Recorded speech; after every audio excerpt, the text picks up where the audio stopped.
নমস্কার বন্ধুরা, আমি Shraboni. Welcome to my another blog শুরু করার আগে সবাইকে জানাই রথযাত্রার অনেক শুভেচ্ছা আর ভালোবাসা। লেংটু তো আজ কিন্তু আমি ঘুম থেকে ওঠার আগেই কাডো উঠে পড়েছে, তাই কোনো রকম বিছানাটা গুছিয়েই ওকে খাইয়ে নিচ্ছি। আজ আমি ওর ব্রেকফাস্টে রেখেছি সুজি, আর আমরা নিজেদের ব্রেকফাস্টের জন্য বাইরে থেকে কিনে এনেছি পেটাই পরোটা। যেহেতু বিকালে কাডোকে নিয়ে বেরোবো, তাই আর বেশি রান্না রাখিনি। আজ করব নিরামিষ আলুর দম আর গোবিন্দভোগ চালের ফ্রাইড রাইস। এর মধ্যেই দেখছি আমাদের একটা পার্সেল এসেছে।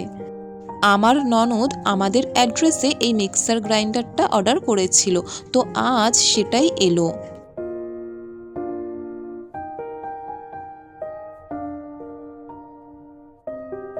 যেদিন ভাবি তাড়াতাড়ি করব, দেখি সেদিনই দেরি হয়ে যায়। ছেলেকে খাইয়ে বাসি জামা ছেড়ে আমি কিন্তু রান্নার কাজে লেগে পড়েছি। যদিও রান্না করার তেমন কিছু নেই, তবুও সময় কিভাবে চলে যায় বলা মুশকিল।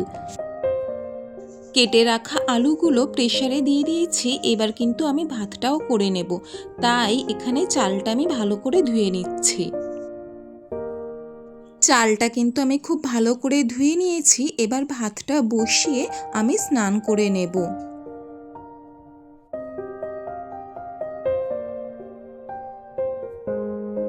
রোজই কিন্তু আমি স্নান করে কাডোকে স্নান করিয়ে দিই, তারপর রান্নাটা শেষ করি। আজকেও তাই করলাম। আগে নিজে স্নান করে নিয়েছি, তারপরে কিন্তু কাডোকে স্নান করিয়ে দিলাম। আর আজকে হাজবেন্ড বাড়ি আছে ঠিকই, কিন্তু সে বলেছে আজ সে কোনো কাজে হাত দেবে না, কারণ আজ নাকি সে তার ফেভারিট ওয়েব সিরিজ দেখবে।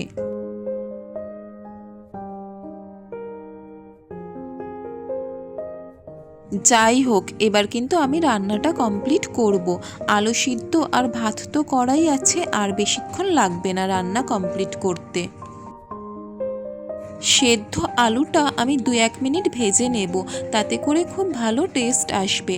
আর এখানে কিন্তু আগে থেকেই টক দই আর মশলাটা আমি মিক্সড করে রেখেছিলাম।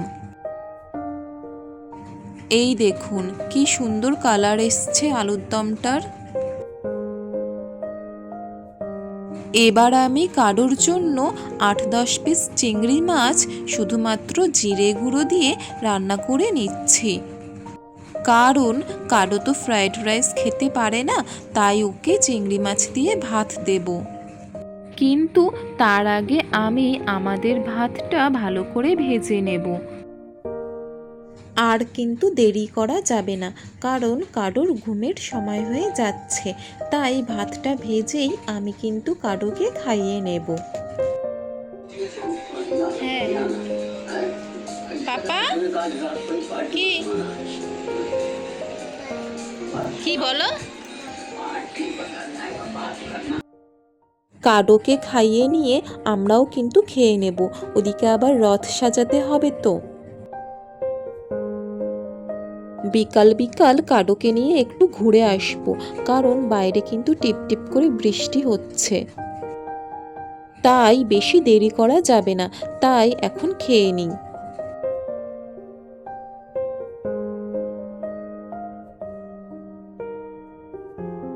আমাদের খাওয়া দাওয়াও হয়ে গেছে, আর কাডোও ঘুমিয়ে পড়েছে। এই সুযোগেই রথটা সাজিয়ে নেব, কিন্তু তার আগে একটা ইম্পর্টেন্ট কাজ করে নেব। বাইরে থেকে জামা কাপড়গুলো তুলে আনবো। সময় মতো জামা কাপড় তুলে আনা কিন্তু বিরাট বড় একটা কাজ। আর যদি বাড়িতে বাচ্চা থাকে তাহলে তো আরোই চিন্তা। সন্ধে নামার আগেই কিন্তু জামা কাপড় তুলে আনতে হবে। দিনের কতটা সময় যে এই জামা কাপড়ের পেছনে চলে যায় তার আর সীমা থাকে না। কেচে ধুয়ে সেগুলোকে ভালো করে নিংড়ে তারে মেলতে হবে। তারপর শুকিয়ে গেলে সেগুলোকে আবার তার থেকে তুলে এনে ভাঁজ করে রাখতে হবে। চলুন এবার রথটা সাজিয়ে নিই। এই যে এই ব্লু র্যাপিং পেপারটা দিয়ে আমি পুরো রথটাকে কভার করে দেব। আর দোতলায় রাখবো জগন্নাথ, বলরাম ও সুভদ্রাকে। এই ছোট্ট মূর্তি কিন্তু পুরী থেকে এসেছে। আমার বোনের বন্ধু পুরীতে বেড়াতে গিয়ে আমার জন্য কিন্তু এটা উপহার স্বরূপ নিয়ে এসেছিল। আমি যতদূর জানি যখন কোনো দেবদেবীকে পুজো দেওয়া হয় তখন তাদের মূর্তি বা বিগ্রহকে কিন্তু প্লাস্টিকের মধ্যে রাখা চলে না। তাই প্লাস্টিকটা খুলে আমি কিন্তু মূর্তিটা রথের মধ্যে বসিয়ে দিলাম। যেহেতু এই র্যাপিং পেপারটা খুব স্লিপারি তাই কিন্তু বাধ্য হয়ে হাজবেন্ডের হেল্প নিতে হলো। আর সেও বলেছিল কোনো কাজ করবে না, কিন্তু বাধ্য হয়ে টিভিটা পজ করে ছেলের জন্য রথ সাজাতে বসলো। এবার বলুন তো আমার রথ সাজানোটা কেমন হয়েছে? রথটাকে তো সাজিয়ে নিয়েছি, কিন্তু ছেলেকে এখনো তুলতে পারিনি।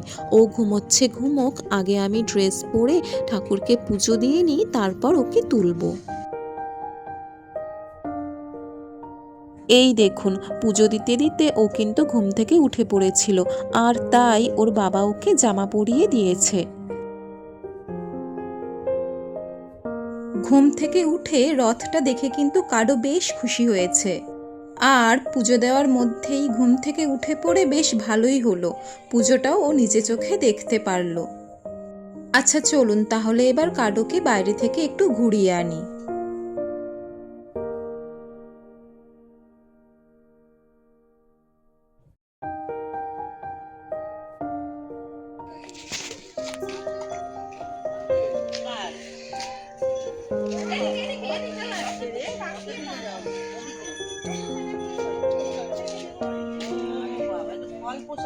ফল প্রসাদ নিয়েছি তো।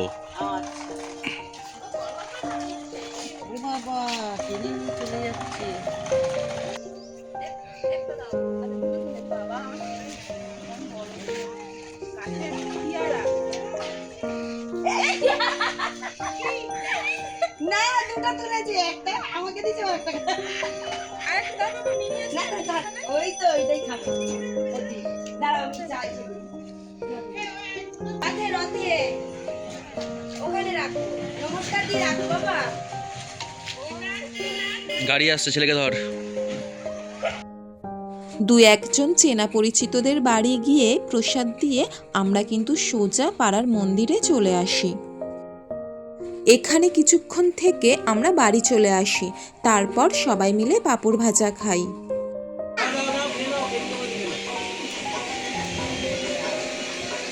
কি খাচ্ছিস পাপা? চিপস বলছে, চিপস চিপস বল। পাঁপড় পাপা, চিপস না পাঁপড়।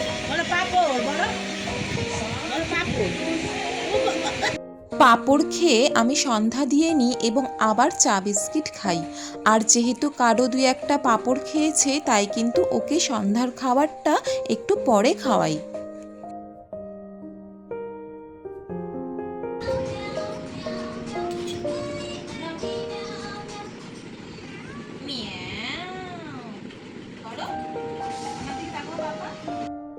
একটা একটা দিন কিভাবে কেটে যায় তাই না বলুন? যাক, আজ তাহলে এই পর্যন্ত।